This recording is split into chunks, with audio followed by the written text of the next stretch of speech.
Drama के starting में हम दो ट्विन सिस्टर को देखते हैं जो एक दूसरे से टोटली अपोजिट होती हैं। सियोन जहां एक ओवरवेट लड़की होती है और सिंगिंग में काफी अच्छी होती है, अपने बिग साइज की वजह से कभी भी सिंगिंग ऑडिशन में सेलेक्ट नहीं हो पाती, रोते हुए वहां से चली गई। सियोन के स्कूल में भी उसे बिग साइज की वजह से बुली किया जाता है, जिसकी वजह से उसका सारा कॉन्फिडेंट खत्म हो गया। सियोन का एक हाई स्कूल क्रश भी होता है और सभी स्टूडेंट की तरह सियोन का मजाक बनाता है और बुली करता है। सियोन पर सभी लोग हंसते हुए वहाँ से चले जाते हैं। सीन शिफ्ट होती है उसकी बहन सिया पर। वो काफी ज्यादा ब्यूटीफुल होती है और उसके साथ एक्ट्रेस, मॉडल और सिंगर भी होती है और काफी घमंडी टाइप की भी थी और साथ ही एक काफी popular girls group, medical girls group की मेंबर भी थी। सिया उसकी बहन के बिग साइज की वजह से उसे कभी भी एक्सेप्ट नहीं कर पाती। जब उसका कोई भी इंटरव्यू होता है तो वह सियोन को रूम में रहने को कहती है और सभी फैन से उसे हाइड रखती है। सियोन सिया का अपने रूम से ही इंटरव्यू देखती है। इन दोनों की लाइफ चल ही रही थी, फिर बीच में आ जाता है ट्विस्ट। एक दिन सियोन का डॉगी कहीं बाहर चला जाता है, जिससे वह बहुत परेशान हो जाती है और अपने डॉगी को ढूंढने लग जाती है। फिर उसे काफी देर के बाद उसे अपना डॉगी मिलता है और वहीं उसे एक बेहोश लेडी मिलती है। सियोन उस लेडी की हेल्प करती है। वह लेडी कोई नॉर्मल लेडी नहीं होती है, वह एक मिस्टीरियस स्पिरिट गॉड की लीडर होती है, जो कि सियोन का फेस देखकर समझ जाती है कि सियोन काफी सैड होती है। फिर वह सियोन की हेल्प करने को कहती है। फिर वह लेडी सियोन को स्पिरिट कार्ड सेलेक्ट करने को कहती है, पर सियोन को इस सब पर कोई बिलीव नहीं है। फिर वह कहती है ऐसा कुछ है तो मेरी विश है कि मेरी बॉडी सिया की बॉडी से चेंज हो जाए। फिर लेडी समझ गए कि सियोन ने स्पिरिट कार्ड से क्या विश मांगी है। फिर लेडी उसको एक लॉकेट देती है और कहती है कि अगर कोई भी प्रॉब्लम हो तो मेरे पास आ जाना। फिर सियोन उस लॉकेट को ले लेती है, फिर उसे देखती है। सियोन वहाँ से उठकर घर जाने लगी। दूसरी तरफ उसकी बहन डांस कर रही थी। सियोन को चलते हुए सड़क पर चक्कर आने लगते हैं और वो वहीं पर गिर जाती है। दूसरी तरफ उसकी बहन डांस प्रैक्टिस करते हुए गिर जाती है।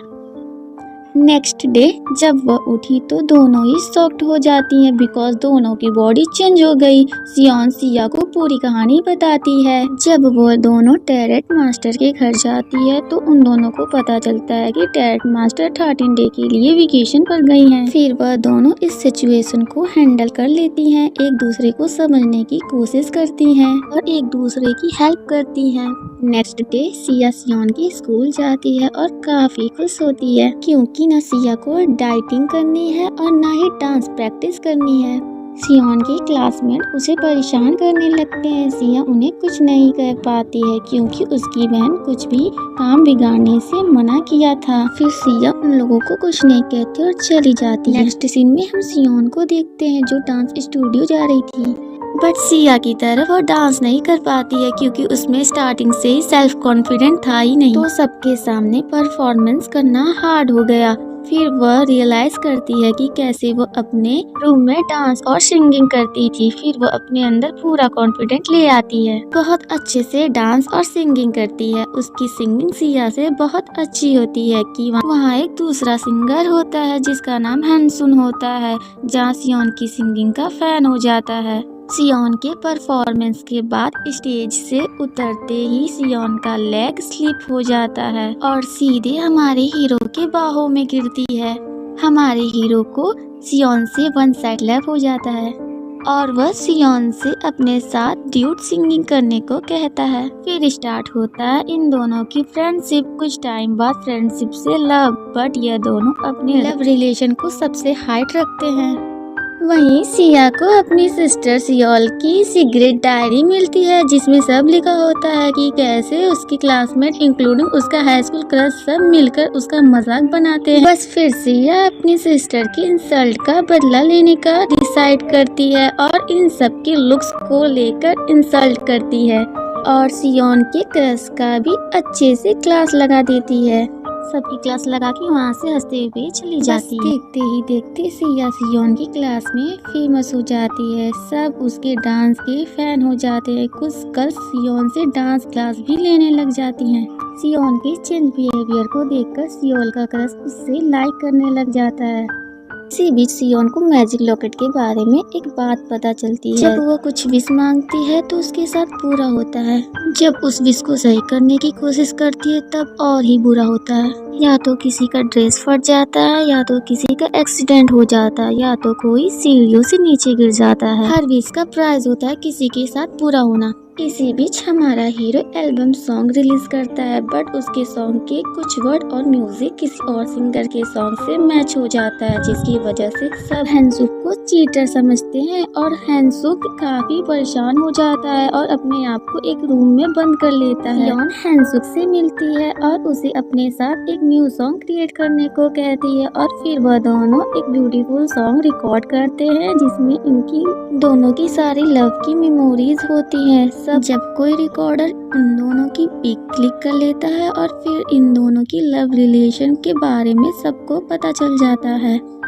फिर सिया सियोन का न्यूज़ सुनकर गुस्सा करने लग जाती है और कहती है कि एक तो उसके बॉडी का चेंज हो जाना और फिर उसकी बॉडी में रहकर किसी से लव करना, और वो भी उसे बिना बताए। गुस्सा तो आएगा ही। फिर इन दोनों की फाइटिंग स्टार्ट हो जाती है। हैंसुक आकर फाइटिंग रोकता है और सिया को धक्का दे देता है और उसको लगता है कि कोई क्रेजी फैन होगी जो उसके लव अफेयर की बात सुनकर उसकी गर्लफ्रेंड को परेशान कर रही थी। मतलब यह सब होने के बाद सियोन बहुत परेशान हो जाती है और टैरेट मास्टर के घर जाती है, जहां उसे टैरेट मास्टर की बेटी मिलती है। उसे बताती है कि उसकी मॉम थोड़ी बीमार है और वह कुछ टाइम बाद आएंगी, तो तुम मुझे अपनी प्रॉब्लम बता सकती हो। सियोन उसे बताती है कि उसे पहले जैसे होना है। टैरेट मास्टर की बेटी बोलती है कि तुम्हें सच्चे दिल से उस लॉकेट से विश मांगनी पड़ेगी, सब पहले जैसा नॉर्मल हो जाएगा। सिया सियोन दोनों मिलकर विश करती हैं कि उन दोनों के सोल वापस चेंज हो जाए। तब यह सुबह थी तो कुछ भी चेंज नहीं हुआ होता है। यहाँ कुछ भी नॉर्मल नहीं होता है। दोनों एक दूसरे की लाइफ एक्सेप्ट कर लेती हैं। सिया सियोल की लाइफ एक्सेप्ट कर लेती है और सियोन सिया की लाइफ एक्सेप्ट कर लेती। फिर एक दिन सिया रोड क्रॉस कर रही होती है, तभी एक कार सामने से आ रहा होता है। सियोन सिया हेल्प करने के लिए भागती है। सडनली दोनों का एक्सीडेंट हो जाता है। तब हॉस्पिटल में सियोन आईज ओपन करती है तो दोनों की सोल चेंज हो जाती है और टैरेट मास्टर भी आ चुकी होती है, इसलिए इजिली सब नॉर्मल हो जाता है। जब अब सब नॉर्मल हो जाता है, सिया हैंसुक से ब्रेकअप कर लेती है। सियोन की मुलाकात हाई स्कूल क्रश से होती है। सियोन को सॉरी बोलता है और फ्रेंडशिप करने को कहता है। फिर सियोन उसे रिजेक्ट कर देती है बिकॉज वो अभी हैंसुक को लाइक करती थी। और अब सियोन और सिया के बीच सिस्टर बॉन्ड पहले से ज्यादा बेटर और स्ट्रॉन्ग हो चुका होता है। तो सिया सियोन को सिंगिंग ऑडिशन देने को कहती है, जहाँ का जज हमारा हीरो हैंसुक होता है। तो जैसे ही सियोन सिंगिंग स्टार्ट करती है तो वो वही सॉन्ग सिंग करती है जो सियोन और हैंसुक ने मिलकर रिकॉर्ड किया था। तो हमारा हीरो सॉन्ग सुनकर कहता है कि मैंने तुम्हें ढूंढ लिया। ड्रामा की हैप्पी एंडिंग होती है।